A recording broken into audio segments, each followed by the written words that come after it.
কিন্তু আমরা লক্ষ্য করছি এই স্বৈরাচার হাসিনা সরকার পালালেও তার চিকিৎসা বাহিনী, তার যে পালিত লালিত বাহিনী প্রশাসনে রয়েছে, এদেশের সকল সেক্টর রয়েছে, তারা ঘাটতি রয়েছে, তাদের উদ্দেশ্য হাসিল করার জন্য, তাদের উদ্দেশ্য বাস্তবায়ন করার জন্যই বিভিন্নভাবে ষড়যন্ত্র করছে, বিভিন্নভাবে তারা চক্রান্ত করছে।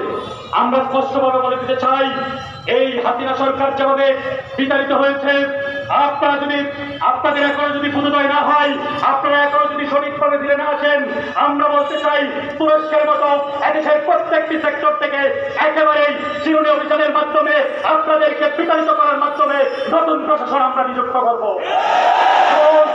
এই ছাত্রদের ম্যান্ডেট দিয়েই, এদেশের তৌহিদি জনতার ম্যান্ডেট দিয়েই, এদেশের মুক্তিগামী জনতার ম্যান্ডেট দিয়েই এদেশের প্রশাসন থেকে শুরু করে, এদেশের পিয়ন থেকে শুরু করে সর্বোচ্চ রাষ্ট্রের পর্যায় পর্যন্ত সকল কার্যক্রম পরিচালনা করতে হবে। আপনারা যেন মনে করতেছেন বিভিন্নভাবে চাতুরির মাধ্যমে আপনাদের উদ্দেশ্যই বাস্তবায়িত করবেন, সেটা এই বাংলার ছাত্র সমাজ হতে দিবে না।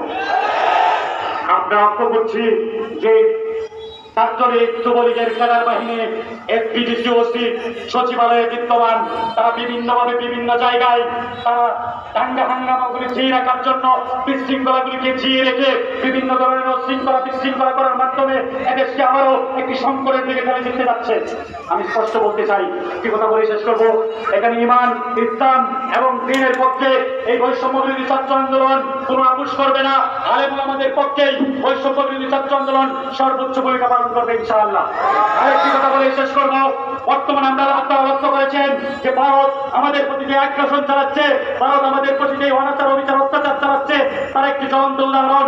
তারা রাতে রাজারে আমাদের পানি ছেড়ে দিয়ে আমাদের ফেনী, কুমিল্লা সহ বিশাল একটি জায়গা তলিয়ে দিয়েছে, যেন অর্থনৈতিকভাবে আমাদেরকে ধসিয়ে দিতে পারে, আমাদের এই বাংলাদেশকে দুর্ভিক্ষের দিকে টেনে দিয়ে একটি ব্যর্থ রাষ্ট্রে রূপান্তরিত করতে পারে।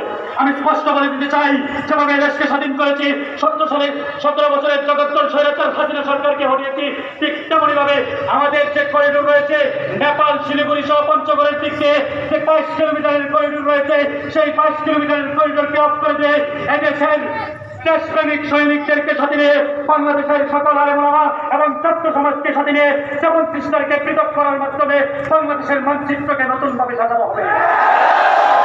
ইসলামী ছাত্র